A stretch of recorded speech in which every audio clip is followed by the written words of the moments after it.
Break ನಂತರ ಬೆಂಗಳೂರು ಮೆಟ್ರೋಗೆ ಸ್ವಾಗತ. ಪಿಸ್ತೂಲಿನೊಂದಿಗೆ ಬ್ಯಾಂಕಿಗೆ ನುಗ್ಗಿದ ಹೆಲ್ಮೆಟ್ಧಾರಿ ಯುವಕನೋರ್ವ ಗುಂಡು ಹಾರಿಸಿ 2.5 ಲಕ್ಷ ರೂಪಾಯಿ ಲೂಟಿ ಮಾಡಿರುವ ಘಟನೆ ಬಿಡದಿಯ ಬಳಿ ನಡೆದಿದೆ. ನಾಗದೇವನಹಳ್ಳಿಯ ಆರ್ಆರ್ ಲೇಔಟ್ ಎಸ್ಬಿಎಂ ಶಾಖೆಯಲ್ಲಿ ಈ ಘಟನೆ ನಡೆದಿದೆ. ಗ್ರಾಹಕನ ಸೋಗಿನಲ್ಲಿ ಬ್ಯಾಂಕ್ ಪ್ರವೇಶಿಸಿದ ಆಗಂತುಕ ಕ್ಯಾಷಿಯರ್ ಬಳಿ ಒಂದು ಸುತ್ತು ಗುಂಡು ಹಾರಿಸಿದ್ದಾನೆ. ಆತಂಕ ಸೃಷ್ಟಿಯಾದ ಬಳಿಕ ಕ್ಯಾಷಿಯರ್ ಬಳಿ ಇದ್ದ 2.5 ಲಕ್ಷ ರೂಪಾಯಿ ದೋಚಿ ಪರಾರಿಯಾಗಿದ್ದಾನೆ. ಈ ಬಗ್ಗೆ ದೂರು ದಾಖಲಿಸಿಕೊಂಡಿರೋ ಬಿಡದಿ ಪೊಲೀಸರು ಸಿಸಿಟಿವಿ ಕ್ಯಾಮೆರಾಗಳನ್ನು ಪರಿಶೀಲನೆ ನಡೆಸಿದ್ದಾರೆ.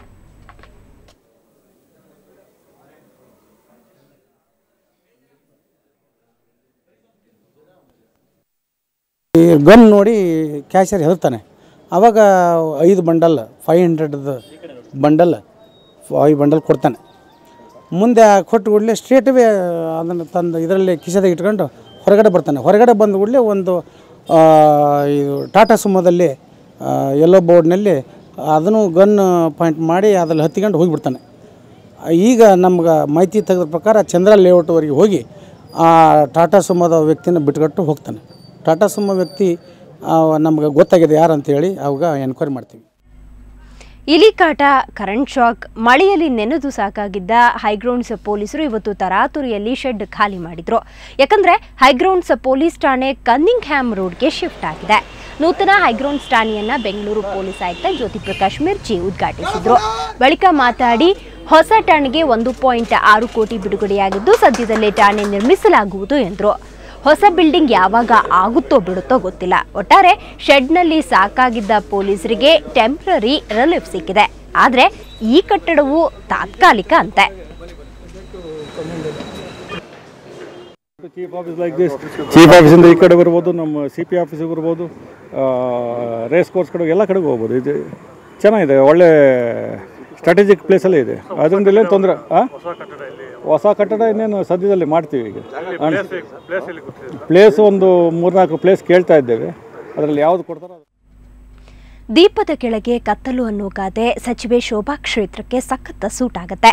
ರಾಜ್ಯಾದ್ಯಂತ ಅಕ್ರಮ ಗ್ಯಾಸ್ ತಡೆಗೆ ಓಡಾಡೋ ಸಚಿವೆ ಶೋಭಾ ಕ್ಷೇತ್ರದಲ್ಲೇ ನಡೆಯೋ ಅಕ್ರಮದ ವಿಸ್ತೃತ ವರದಿಯನ್ನ ಸುವರ್ಣ ನ್ಯೂಸ್ ಪ್ರಸಾರ ಮಾಡ್ತು. ಆಮೇಲೇನಾಯ್ತು ನೀವೇ ನೋಡಿ ಈ ರಿಪೋರ್ಟ್ನಲ್ಲಿ. ಶೋಭಾ ಕರಂದ್ಲಾಜೆ ಪವರ್ಫುಲ್ ಮಿನಿಸ್ಟರ್, ಜೊತೆಗೆ ಚುರುಕಿನ ಕೆಲಸಕ್ಕೂ ಹೆಸರಾದವರು. ಅಕ್ರಮ ಗ್ಯಾಸ್ ದಂಧೆಗೆ ಕಡಿವಾಣ ಹಾಕಲು ರಾಜ್ಯದಾದ್ಯಂತ ಕಾರ್ಯಕ್ರಮ ಹಾಕಿಕೊಂಡವರು.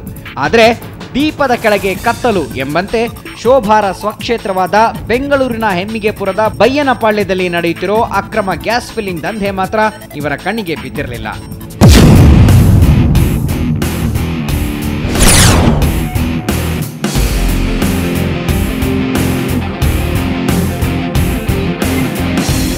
ಆಹಾರ ಸಚಿವರ ಕ್ಷೇತ್ರದಲ್ಲಿ ನಡೀತಿರೋ ಅಕ್ರಮದ ಮಾಹಿತಿ ಆಧರಿಸಿ ಹೊರಟ ಸುವರ್ಣ ನ್ಯೂಸ್ ಇಂದು ಬೆಳಗ್ಗೆಯಿಂದ ಅದರ ಡೀಟೇಲ್ ರಿಪೋರ್ಟ್ ಪ್ರಸಾರ ಮಾಡಿತ್ತು.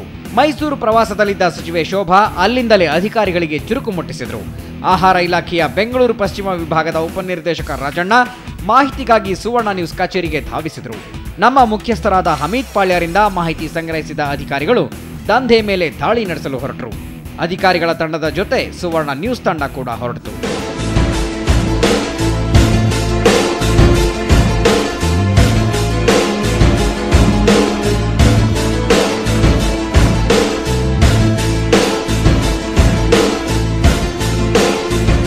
ವಿಸ್ತೃತ ವರದಿ ಪ್ರಸಾರ ಆದ್ಮೇಲೂ ಇತ್ತ ಅಕ್ರಮ ದಂಧೆ ನಡೀತಾ ಇತ್ತಂತೆ. ಬೆಳಿಗ್ಗೆಯಿಂದ ನಡೀತಾ ಇತ್ತು. ಈಗ ಒಂದು ಅರ್ಧ ಗಂಟೆಯಿಂದ ನಿಂತಿದೆ ಅಷ್ಟೇ. ಆಟೋಗಳು ಬರೋದು ಹೋಗೋದು. ನಾವು ಆಟೋ ಇಲ್ಲೇ ಬರುತ್ತಲ್ವಾ ಅಂತ ನೋಡ್ತೀವಿ. ಏನೋ ಇಲ್ಲ ಆಟೋ ಗ್ಯಾಸು ಅಂಗಡಿ ಇಲ್ಲೇ ಇದೆ ಅಂದ್ಬಿಟ್ಟು ಅವ್ರು ಆಟೋ ತುಂಬಿಸ್ಕೊಂಬರ್ತಾರೆ ಅಂತ ನಮ್ಗೆ ಗೊತ್ತಿಲ್ಲ. ಗ್ಯಾಸ್ ತುಂಬಿಸ್ಕೊಂಬರ್ತಾರೆ ಅಂತ. ಈಗೆಲ್ಲ ನೋಡಿದ್ರೆ ಮಧ್ಯಾಹ್ನದಿಂದ ಇಲ್ವೇ ಇಲ್ಲ ಯಾರೂ. ಗ್ಯಾಸ್ ಆಟೋ ಓಡಾಡೋದು ಇಲ್ಲ. ಅಲ್ಲಿ ಗ್ಯಾಸ್ ಅಂಗಡಿನೂ ಬಂದಾಗಿದೆ. ಬಹುಶಃ ಆಹಾರ ಇಲಾಖೆಯಲ್ಲೇ ಇರೋ ಭ್ರಷ್ಟರು ದಾಳಿಗೆ ತಂಡ ಹೊರಟಿರೋ ಮಾಹಿತಿ ನೀಡಿದ್ರೋ ಏನೋ. ಅಧಿಕಾರಿಗಳ ತಂಡ ಸ್ಥಳ ತಲುಪುವಷ್ಟರಲ್ಲಿ ದಂಧೆಕೋರರು ಅಲ್ಲಿಂದ ಪರಾರಿಯಾಗಿದ್ರು. ಗ್ಯಾಸ್ ರೀಫಿಲ್ಲಿಂಗ್ಗೆ ಬಳಸ್ತಾ ಇದ್ದಂತಹ ಕೆಲವು ಅಳಿದುಳಿದ ವಸ್ತುಗಳು ಮಾತ್ರ ಸಿಕ್ಕಿದ್ವು. ಅದನ್ನೇ ಪರಿಶೀಲಿಸಿ ರಿಪೋರ್ಟ್ ರೆಡಿ ಮಾಡಿಕೊಂಡ್ರು ಅಧಿಕಾರಿಗಳು. ಈ ಥರ ಗ್ಯಾಸ್ ರೀಫಿಲ್ ಆಗ್ತಾ ಇದೆ ಅಂತ ಬರ್ತಾ ಇತ್ತು ಅಂತ ಹೆಡ್ಲೈನ್ ಅಂದ್ಬಿಟ್ಟು ಈಗ ನಮಗೆ ಹೆಡ್ ಆಫೀಸಿಂದ ಮಾಹಿತಿ ಬಂತು. ಅದರ ಪ್ರಕಾರ ನಿಮಗೆ ನೀವು ಸಹ ಫೋನ್ ಮಾಡಿದ್ರೆ ನಿಮ್ಮ ಫೋನ್ ಮೇರೆಗೆ ನಾವು ಸ್ಥಳಕ್ಕೆ ಇಲ್ಲಿ ಬಂದಿದ್ದೀವಿ. ಇಲ್ಲಿ ನೋಡಿದ್ರೆ ಇಲ್ಲಿ ನಡೀತಾ ಇದೆ ಅಂತ ಕಾಣ್ತಾ ಇದೆ. ಬಟ್ ಆದರೆ ನಿಮ್ಮ ನ್ಯೂಸ್ ಪ್ರಕಾರ ನೋಡಿ ಇವರು ಪರಾರಿಯಾಗಿರ್ತಾರೆ, ಯಾರೂ ಸಿಕ್ಕಿಲ್ಲ. ಮತ್ತು ಇಲ್ಲಿ ಅಕ್ಕಪಕ್ಕದಲ್ಲಿ ವಿಚಾರಿಸಲಾಗಿ ಇದು ಲೋಕಲ್ ಯಾರು ಸೀತಾರಾಮ್ ಅನ್ನೋರಿಗೆ ಸೇರಿದ ಜಾಗ ಅಂತ ಹೇಳಿದ್ದಾರೆ. ಮತ್ತು ಇಂಟ್ರೆಸ್ಟಿಂಗ್ ಅಂದರೆ ಅಕ್ರಮ ದಂಧೆ ನಡೀತಿರೋ ಜಾಗ ಕೂಡ ಅಕ್ರಮವಾಗಿ ಅತಿಕ್ರಮಿಸಿಕೊಂಡಿರೋದು ಅನ್ನೋದು ಇದೇ ವೇಳೆ ಬೆಳಕಿಗೆ ಬಂತು. ಬೆಂಗಳೂರು ಸಿಟಿ ಕೋಆಪರೇಟಿವ್ ಹೌಸಿಂಗ್ ಸೊಸೈಟಿಗೆ ಸೇರಿದ ಜಾಗ ಅದು. ಅಲ್ಲಿ ಪಾರ್ಕ್ ನಿರ್ಮಾಣವಾಗಬೇಕಿತ್ತು. ಆದರೆ ಜಾಗ ಆಕ್ರಮಿಸಿಕೊಂಡು ಗ್ಯಾಸ್ ಫಿಲ್ಲಿಂಗ್ ದಂಧೆ ನಡೆಸಲಾಗ್ತಾ ಇತ್ತು.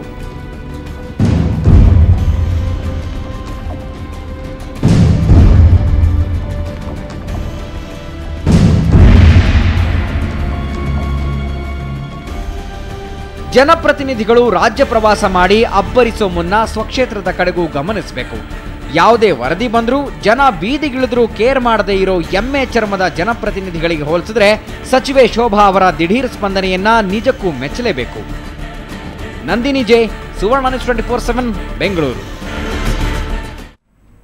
ಬೆಂಗಳೂರಿನಲ್ಲಿ ಚಿನ್ನದ ದರ ಹೀಗಿತ್ತು.